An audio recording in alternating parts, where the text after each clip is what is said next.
Grumble, grumble. Hey everyone, welcome back to the Grumpy Meeple. Today, we are continuing our playthrough of the Tanares Adventures tutorial. We have completed Quest 1 and are now embarking upon the epic Quest 2. Or what I assume is the epic Quest 2. We need to read the introduction to Warfugee from the city book.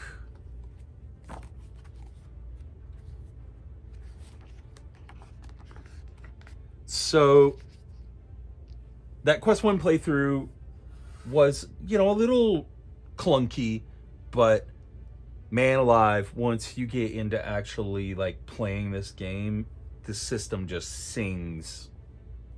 It's so crunchy and tactical. There's so many ways that you can kind of affect the outcome of combat, whether it's your turn or not. It's a really, really special system, and I really like it. And I can't wait to see more of it. We're gonna be moving on here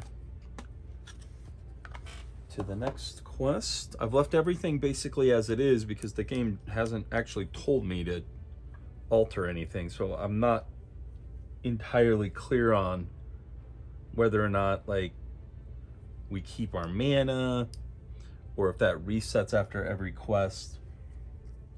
And so we'll just have to see as we play along here.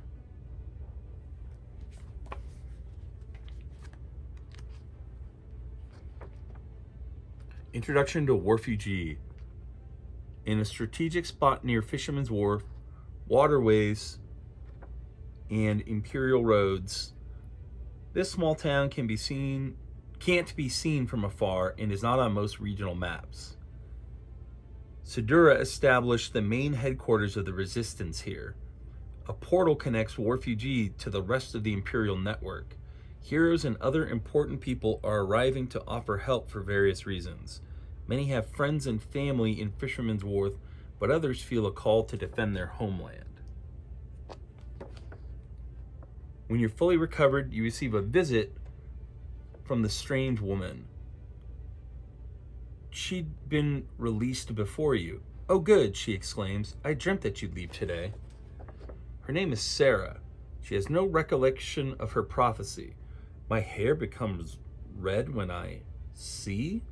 She seems half embarrassed, half surprised. "I bet you have many questions. Let's walk to my tavern." The entire town seems under construction. Many people are on the streets, and some turn their heads and point at you. "You saved many people," Sarah explains. You're kind of local heroes." Grab the campaign log and mark the first slot of the mastery line, Prestige with Peoples. All right. The campaign log.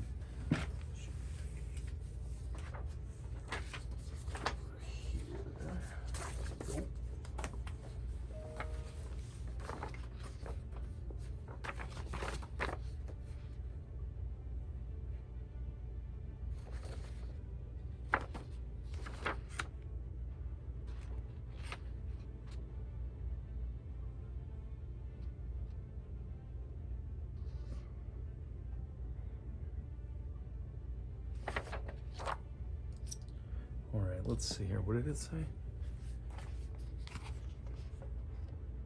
Prestige with Peoples. Mastery line.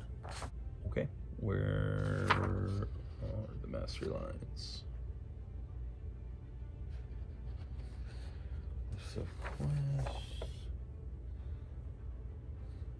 Campaign perks.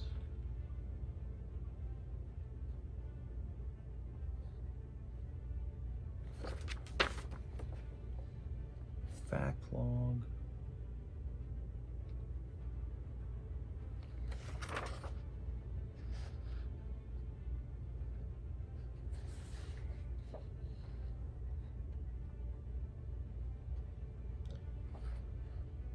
I have no goddamn idea where you're supposed to mark this.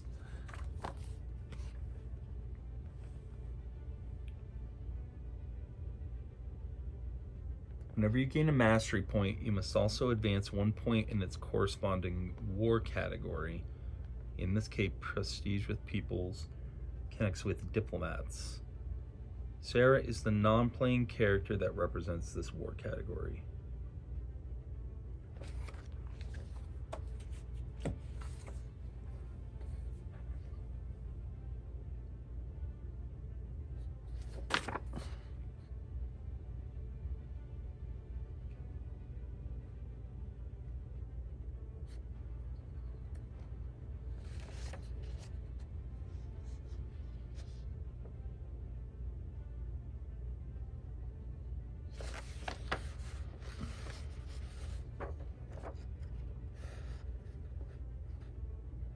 Oh, I see it. Okay. It's right here. Masteries.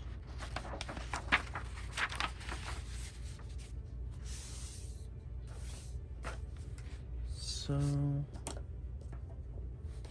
I don't know why I'm doing this or what it impacts, but apparently I've increased my prestige with the peoples.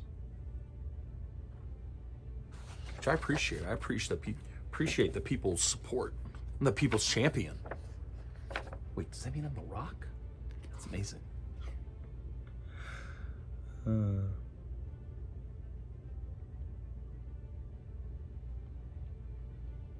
Head to the chapter Diplomats in this book.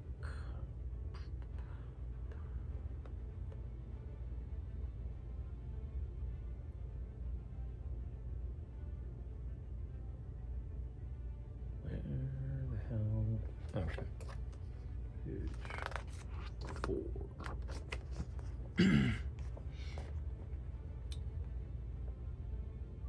Read chapter 14. Campaign log, masteries, regions, and war points in the rulebook. All right, so I guess we got to start there in chapter 14.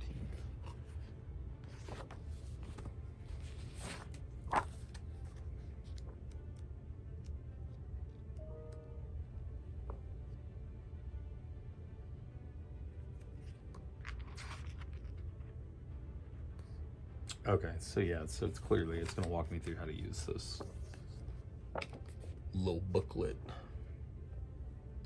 Campaign log is a 4-page sheet where you will take notes about things happening in the world and with your team as your unique story progresses. When your campaign ends, no other player in the world will have a set of facts and calendar like yours. The phase calendar. You will need to take breaks during this long campaign. The calendar helps you keep track of the very last thing you finished while keeping a complete record of your campaign for posterity. I just want to check real quick and make sure. I think it told me to read specific subsets of this information. Masteries, regions, or war points. Yeah. So we're gonna skip past this. There we go. The resistance is not confined to a Warfugee. Once enough word of your heroic deeds spreads throughout the Imperial lands, warriors, diplomats, strategists, and spies begin to gather and contribute to the cause against the Kemet. The strength of this aid is measured in war points. 2 factors influence how many war points of each category you gain.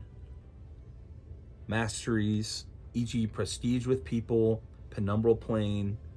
How much of an expert are you in specific fields? Or how much of a type of plot your adventure decisions have developed? Regions, e.g. Kolbjorn storm oceans. How much presence you have in each of the 12 regions that compose the Imperial world map. You can recruit and build all types of resistance anywhere in the world, but all regions have a main type, e.g. warriors, and a secondary type, e.g. diplomats. Choose carefully where you will build a presence when making adventure decisions and when the world phase comes. Okay. Mastery points are awarded only at the end of quests whenever you gain a quest card. Whenever you gain a mastery point, you gain the associated war point. So they're showing you here, if you win a quest that saves a halfling community, and its quest card awards you with +2 prestige with peoples, paint the first 2 unpainted slots of the line prestige with peoples. Then paint the first 2 unpainted slots of its associated war track, that is the line diplomats. Your relationship with Sarah, the NPC that represents this war category, will improve. Besides, note that you have marked a slot qualified by a star. This means you must open the city book on the chapter called Diplomats 1 point. What the fuck? Okay.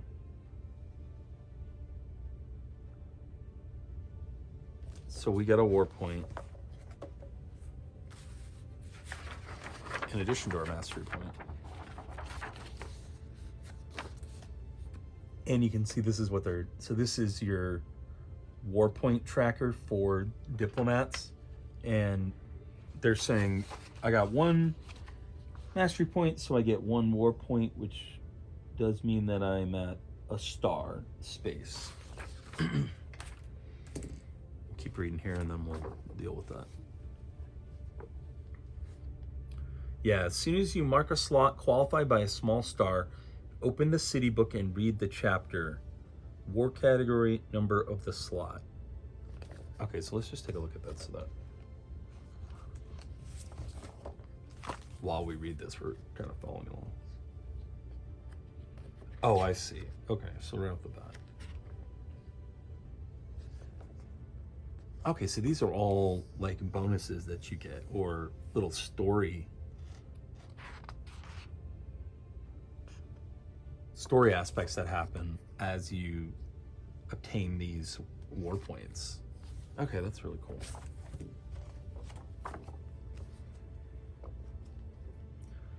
The war milestones in the city book advance the story and secrets of the NPC that represents that war category and reward you with a variety of boons, e.g. heroes, loot cards.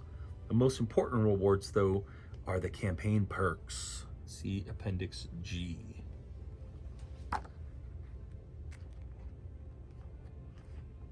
Must I?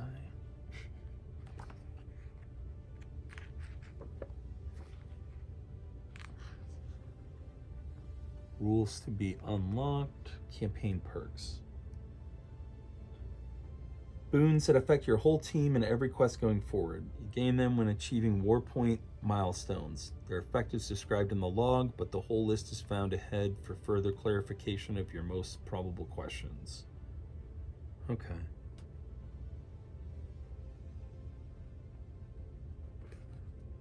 Okay. Interesting. Lots of stuff to unlock, lots of stuff to do. Very cool.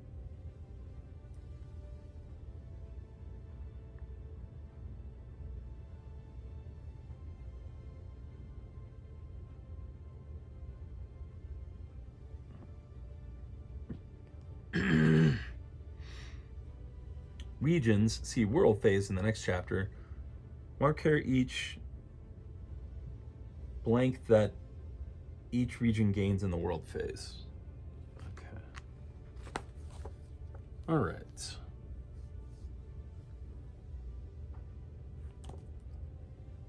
I'm trying to figure out where to go next. Yeah, Diplomats chapter. So the representative for the Diplomats is Sarah the Seer, a young, emotional tavern keeper. She sometimes can't control her powers of foresight. Her related masteries are Kemet rumors. Where are they? What do they think, believe, and desire? Prestige with the peoples, that's the one that we're working on now. Reputation with the populace, outside communities, and species that are not human. And Gulag's secrets. This powerful enemy is not your average Kemet. What are his powers and motivations? If you're playing the campaign introduction, you should now have exactly 2 total points in the mastery war tracks of the log. Note that a little star qualifies for the first Diplomats slot. This means you're entitled to advance the story of the representative of that war category and receive rewards for achieving this milestone. Continue to Diplomats, 1 point. Sarah's prophecy. Huradrin. Sarah asks you to repeat the prophecy she doesn't remember uttering and replies, "You should talk to Huradrin. He's the only dwarf I know that once lived in a kingdom. I thought those were extinct." Tavern unlocked. Grab this city structure card, level 1, and put it in your dedicated save game storage. Okay. So we need to grab the Tavern level 1 card. Hidden portal to Shortfall. Behind my tavern is a shed. It conceals a portal that connects you with Huradin's hut. We're many miles away, so brace yourselves. It's a long trip through the penumbra. Through the portal, the penumbral plane. When you step into the portal, it feels like a dive underwater.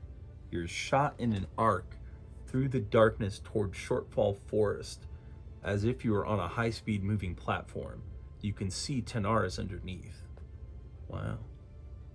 Gain +1 penumbral plane / spies mastery war points, then head to the chapter Spies. Okay, so first of all, we unlock the level 1 tavern.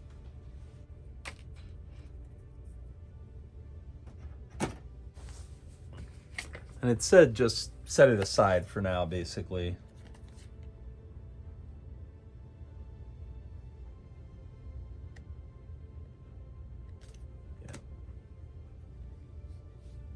And then under Spies, Penumbral Plane.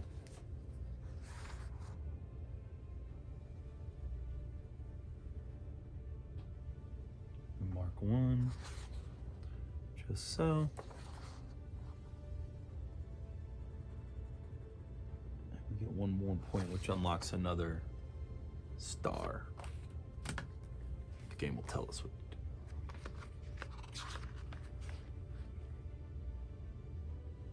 Yeah, then head to the chapter Spies.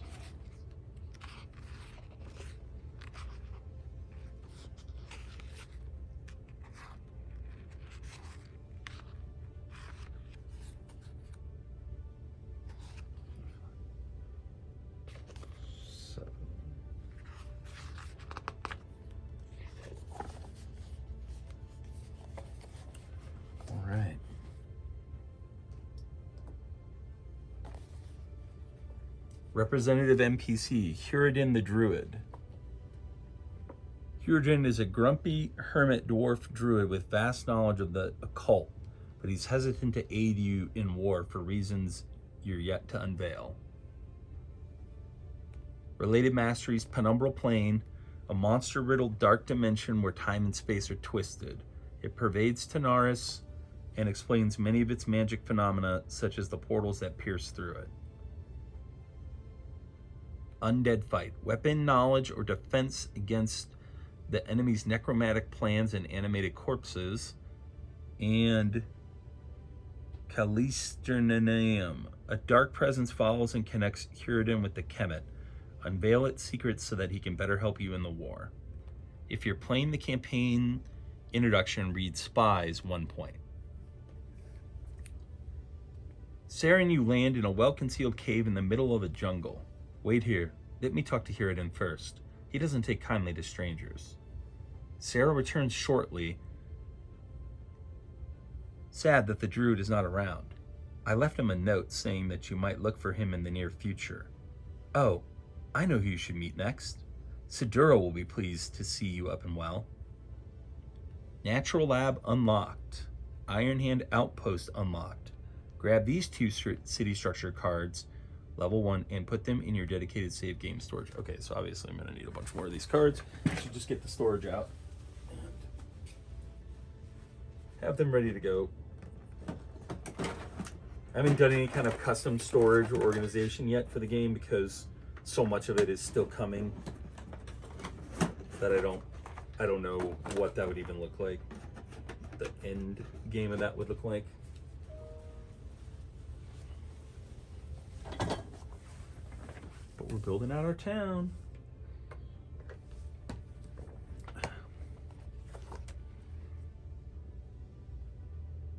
Natural Lab and Iron Hand Outpost.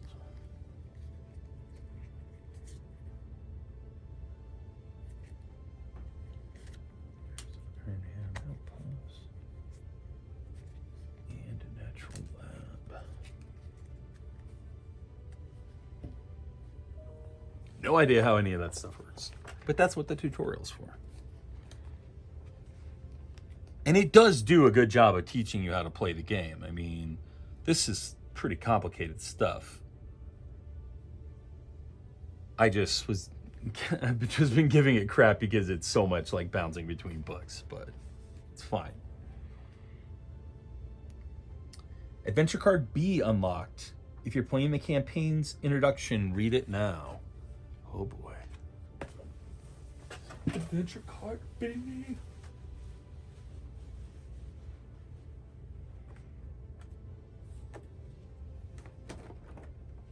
Shit's about to get real.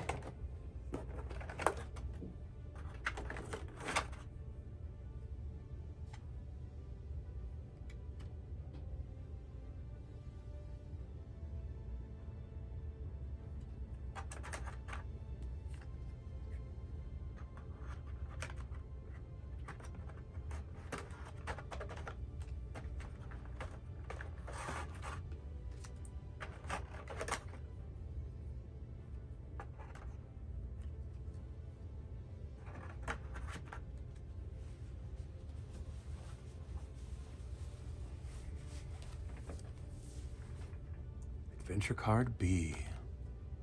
A Tale of Two Cities. Clean my glasses.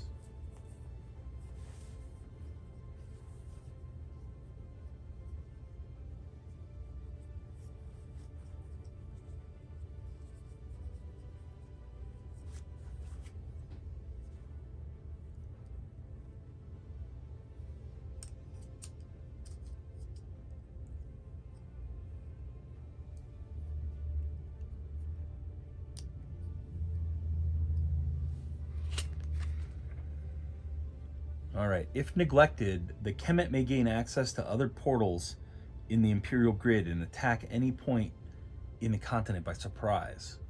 A war has begun, and the Kemet won its only battle by a wide margin. The Iron Hand's most important feat during the invasion was destroying Fisherman's Wharf's portals before the Kemet could secure it. But Kemet lords had become a powerful ritual to reopen them. Those portals gave access to the rest of the Imperial grid.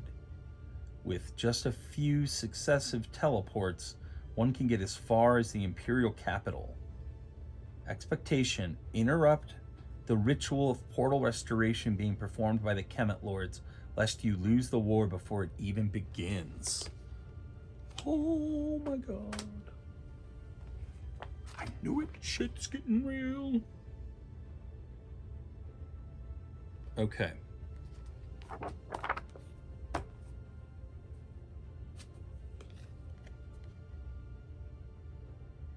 Now, interestingly enough, that's it for guidance on what to do next. I almost miss it now. I assume we just go straight into the next quest, basically.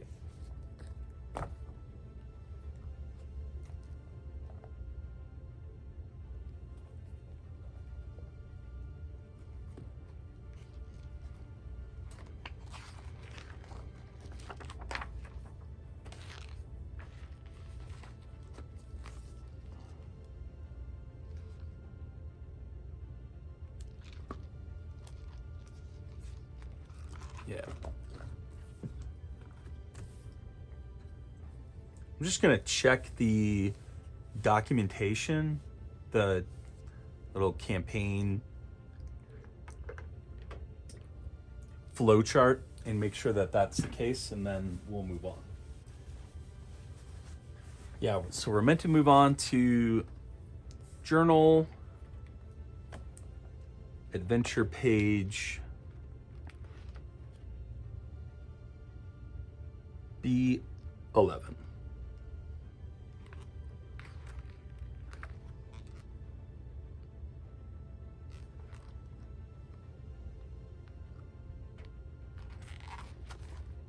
There we go.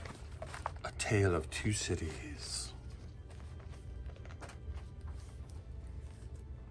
Previously, skippable box. The Iron Hand is gravely understaffed. Soldiers are programmed not to leave their assigned territory unless the Emperor himself so commands, and the Emperor is missing. I really feel like they glossed over this whole Emperor is missing thing at the beginning of this whole fiasco, but that's okay. At least it's clearer now that the Emperor is missing. Save for the Emperor, the position of captain is the highest in the Iron Hand hierarchy.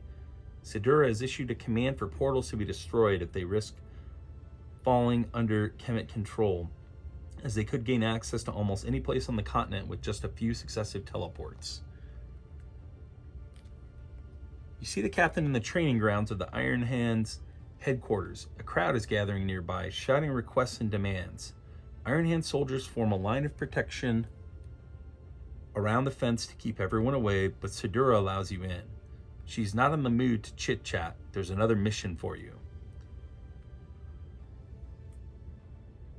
Sidura is about to send troops to the outer edge of Fisherman's Wharf perimeter to distract the greater part of the Kemet currently protecting their lords. Meanwhile, your mission is to sneak through and get to the heart of their ritual. If you can interrupt it, the Kemet will lose their window of opportunity to reopen the portal, and its destruction will become irreversible. This is the last adventure/quest you'll play before being on your own. Take the opportunity to consolidate your knowledge. Remember that before you can begin an adventure, you need to prepare your team, i.e. the board is opened, skill tokens are assigned, etc. This adventure will briefly introduce you to ability tests, alternatives that take you to different stories, cubes, and facts that change the circumstances of your quest. Read the following section of Chapter 11 of the rulebook. Intro, table setup. A, prepare your team. Step 3, read your way to the beginning of the quest. When you're ready to begin, go to 2. Alrighty. This is very exciting.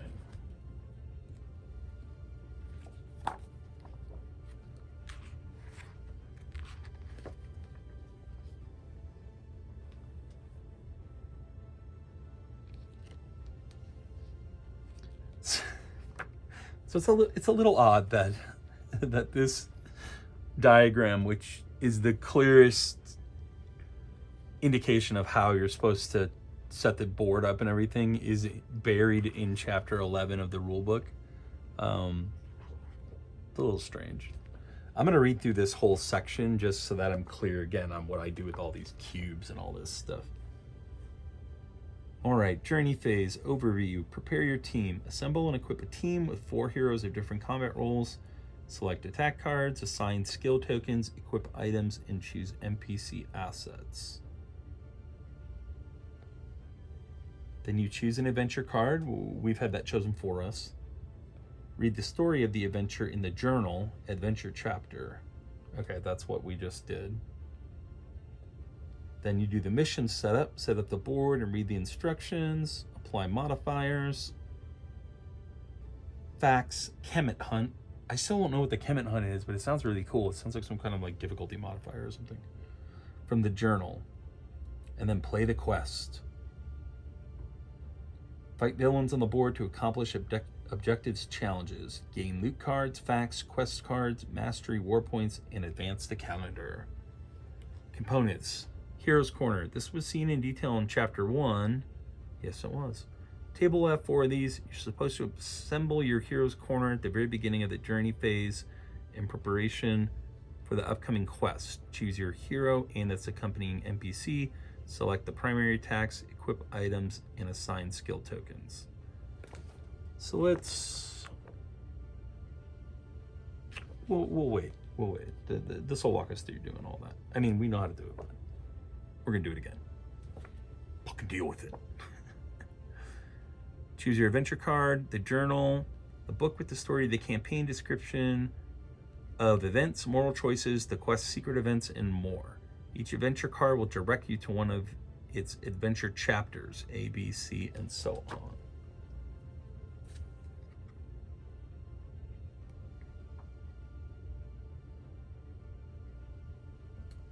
Just to be clear, if you're playing this and you're confused, it doesn't really direct you to it, but each card letter is linked to a journal section. So that's the direction. It doesn't say go to section B or whatever. They're just linked.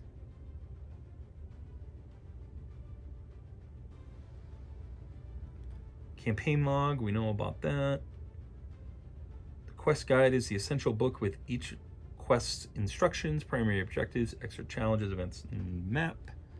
The map is the essential visual guidance to assemble the board, positioning, tiles, and combatants. Tool tokens, we don't have any of those yet. We don't have any quest items. We don't have any mission tiles. Well, the mission tiles are the terrain stuff, I suppose.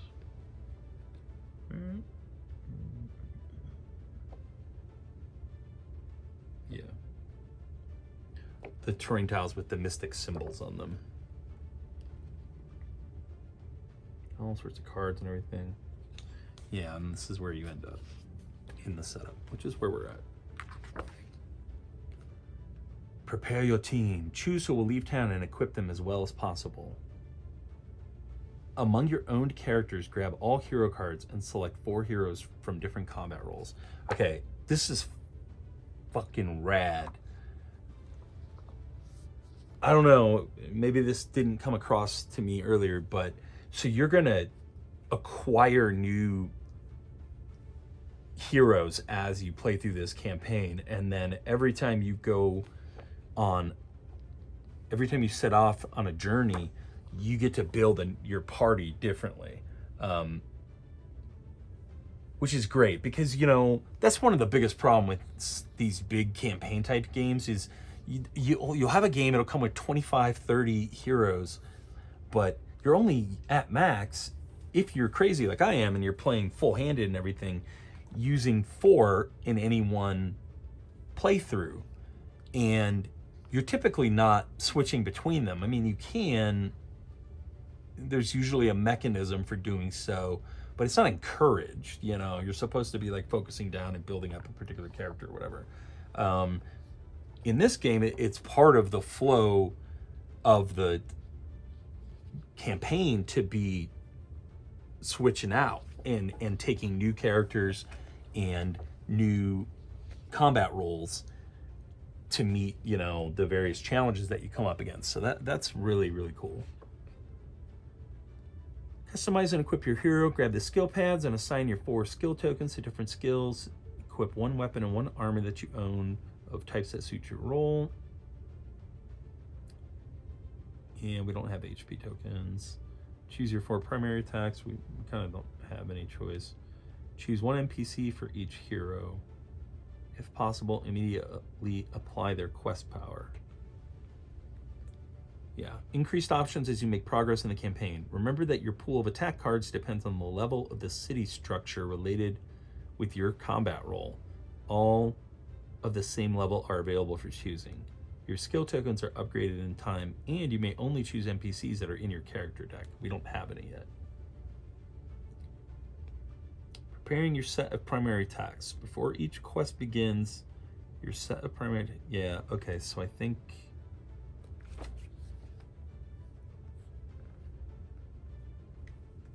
we're only supposed to read specific parts of this. Intro table setup. A, prepare your team. Step 3, read your way to the beginning of the quest.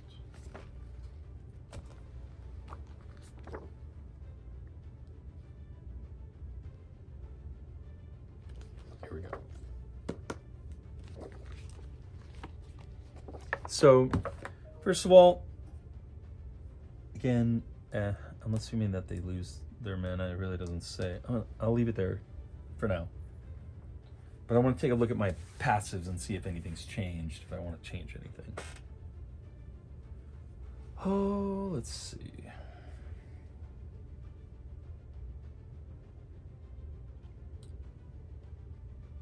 For Nyx, she's got Atonement, deal 2 damage to an enemy, dispel 2. I'm assuming that that removes a buff, but we won't be sure.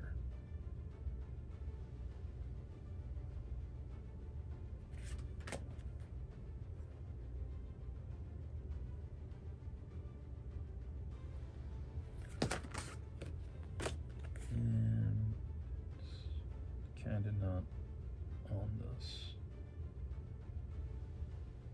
Which is weird.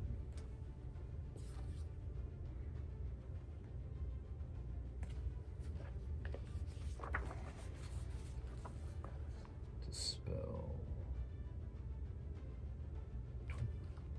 78. Remove up to X condition tokens currently applied on combatants. Yeah, and it's to an enemy, so you're removing like their buffs.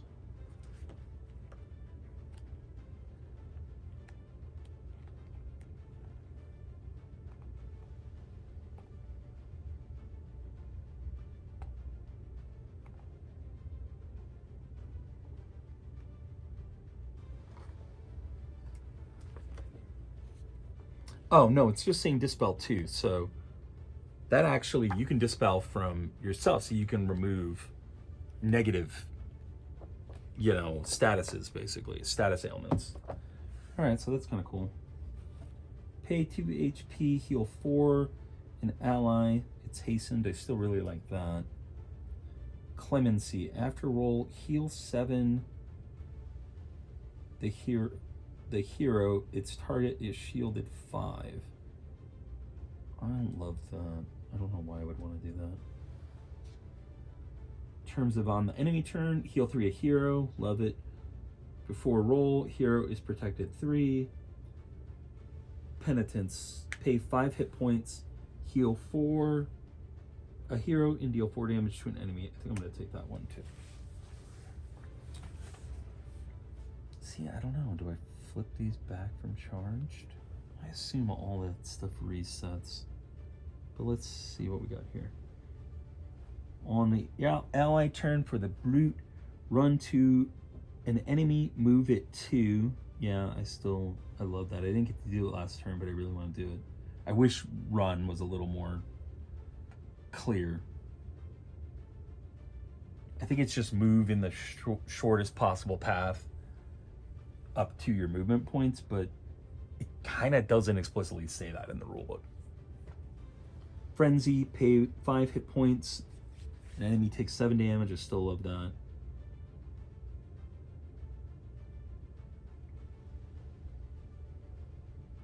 Before roll, pay 3 hit points. An enemy is weakened 8.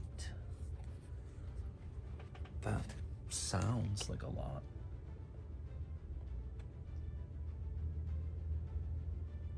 Weakened, deal -3 attack damage against enemies. So it would be deal -8.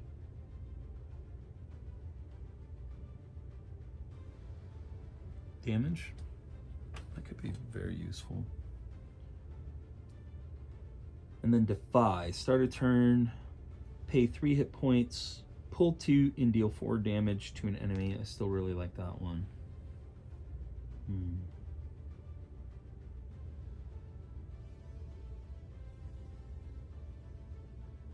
I think maybe I'll just take rage. And an enemy takes 3 damage. He spends a mana, he throws out a little bit of damage, and it doesn't have any kind of deleterious effect on him. And then I've still got Frenzy. Pay 5 hit points. Hero, an enemy takes 7 damage. And Onslaught. Run 5 to an enemy. It takes 1 damage for each space you ran. Moving on to the controller.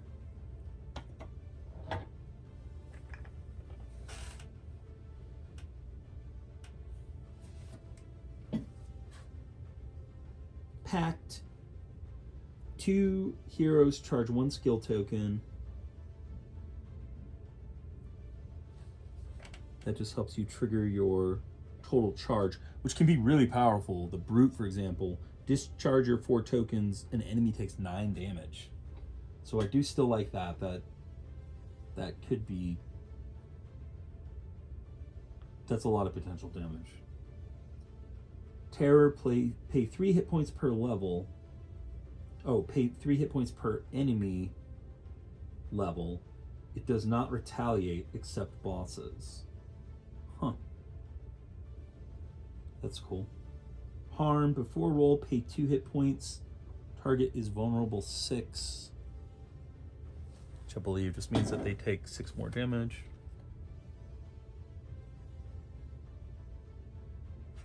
Yeah, I like that. That could do a shit ton of damage. Hex, before roll, if the enemy roll is odd, it is distracted 3 and weakened 6. And that's on the villain turn.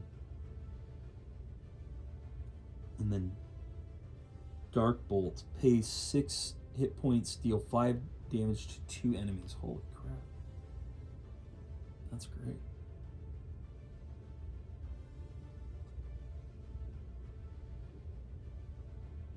I think I'll take Fog instead. Before roll, enemy is cursed. And then for our Bruiser,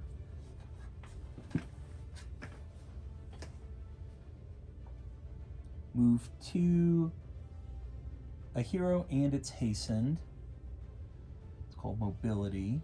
Sacrifice. Pay 10 hit points. An enemy takes 10 damage. That's powerful. Pull 6 an enemy. Before roll, on the enemy turn before roll, a hero is shielded 3.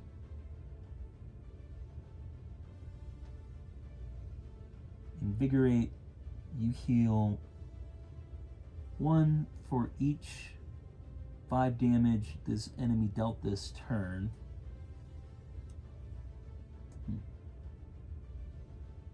Max of 5. Well, I think I'm going to move that to sacrifice. Pay 10, deal 10. And then throw. Pay 4 hit points, make an 8 range basic attack. I'm definitely taking that because that won me the game last time. Alright, so we got our skills all picked out. We've got our gear all picked out because we don't have any choices at the moment.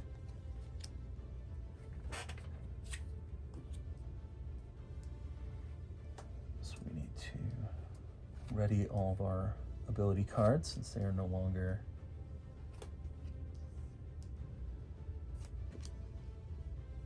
on cooldown.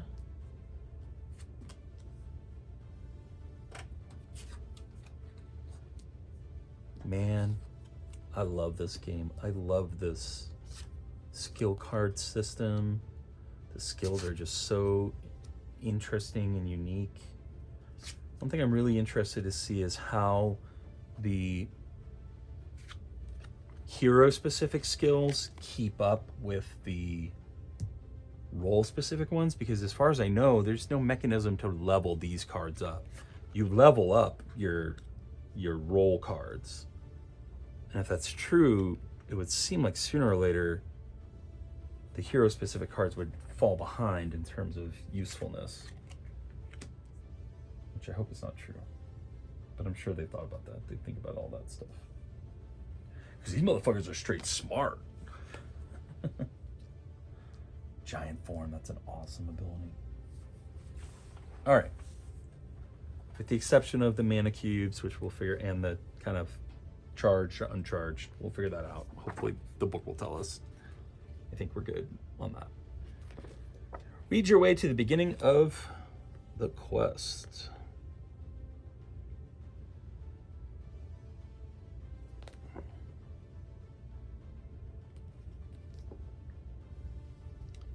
The journal will always instruct you where to go next.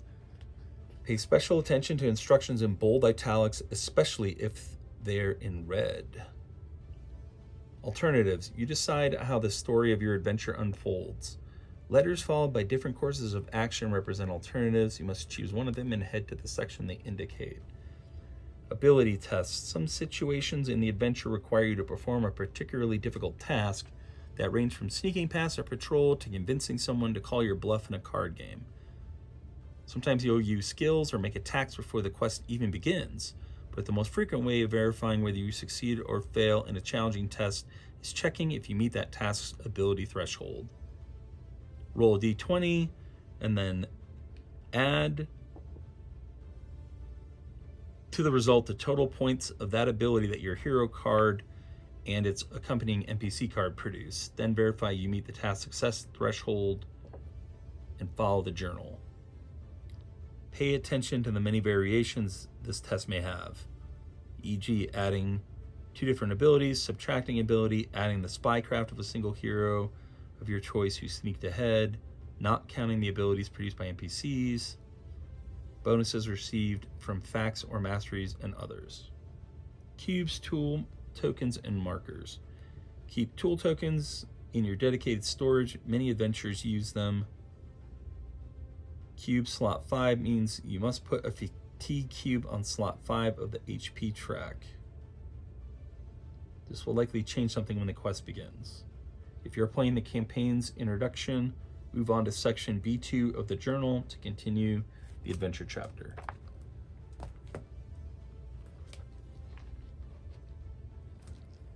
All right. You approach Fisherman's Wharf hidden in a cornfield. After sneaking for a while, you hear voices. Hurry, this way. Keep out of sight. They're patrolling the roads. I'm tired and hurt, another voice whispers. I know, honey. Soon we'll be far enough away. Wait, stop. Shh. Oh, now they're coming. Run. You see a family of 5 rushing into the open. Kemet troops are coming for them. What do you do? A. What kind of hero are you if you don't help those in need? Step into the open to help the family. Go to section 3.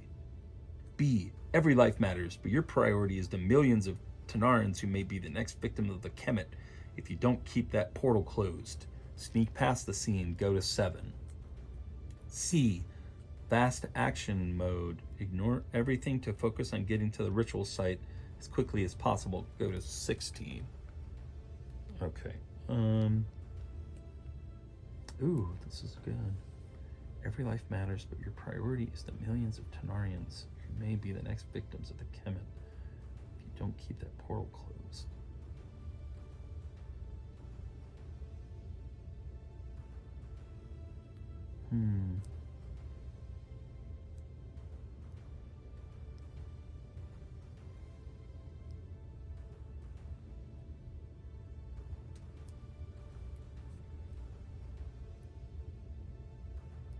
Yeah, I feel bad for these guys, but we have got to get this portal closed. This is the key to everything. So I'm going to skip to 7.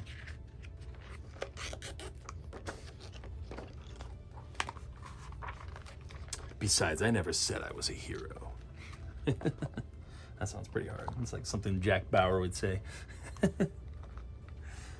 Continue your path through the cornfield, making a bit too much noise because you don't want to hear the screams that come from the road. At the end of the field, you can see that to advance further, you must get past a watchtower. There's a Kemet on top with a bow, and next to the tower by the road, there's another Kemet with a sword. From this distance, you cannot strike the archer. So do I want to create a distraction and make the swordsman enter the cornfield? Meanwhile, the other 2 heroes sneak to the top of the watchtower. Or I can wait for the archer to look away, then quickly and silently charge at the swordsman. I'm going to go with A. which takes me to section 8. You need to be smart about what kind of distraction you'll create. Meanwhile, the other heroes need to be swift. Each hero makes a test, D20 plus hero card plus NPC card. A 12 plus is a success, an 11 is a failure.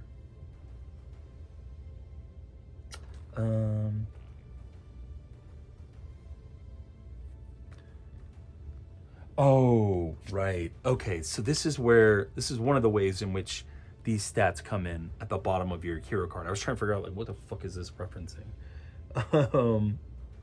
But I can see now. So it's saying, it's not just saying you make a test, it's saying you make a book test, knowledge test, whatever it is. +2 to all rolls with heroes of I3 or greater. You need a good strategy and the agility to employ it before the enemy notices you. Okay. All right. So D20 plus hero card. Yeah. So we need 12s or better. We're testing our knowledge with all 4 heroes.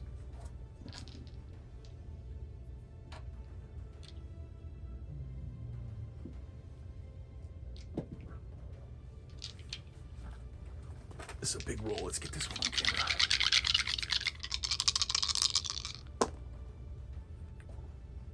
All right.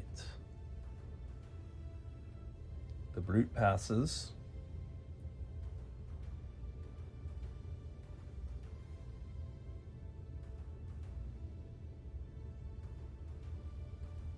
She rolls a 9. We'll see what her knowledge is to add to that.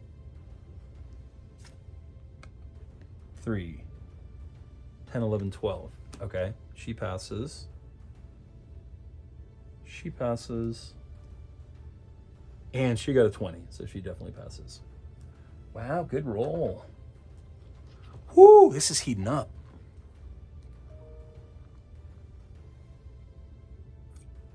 Yeah, 2 or more heroes succeed. 12 plus, go to 13. What?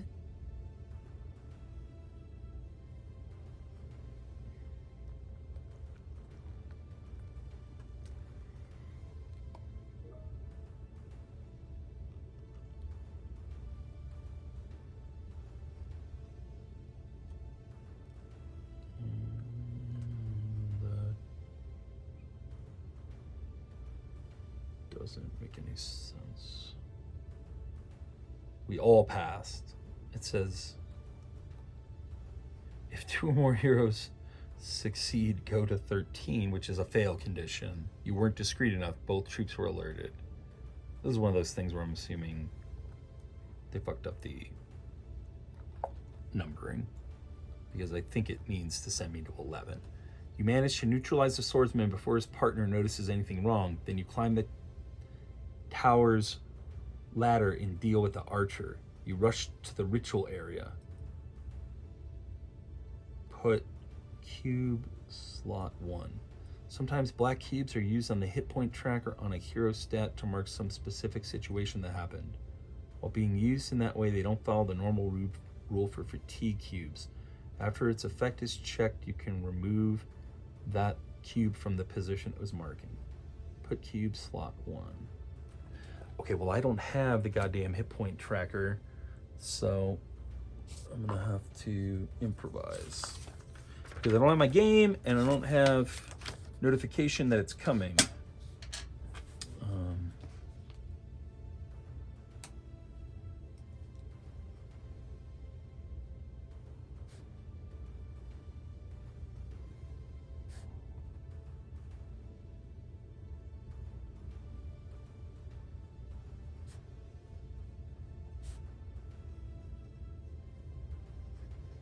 I'm just gonna write it down, and then I'll have to do.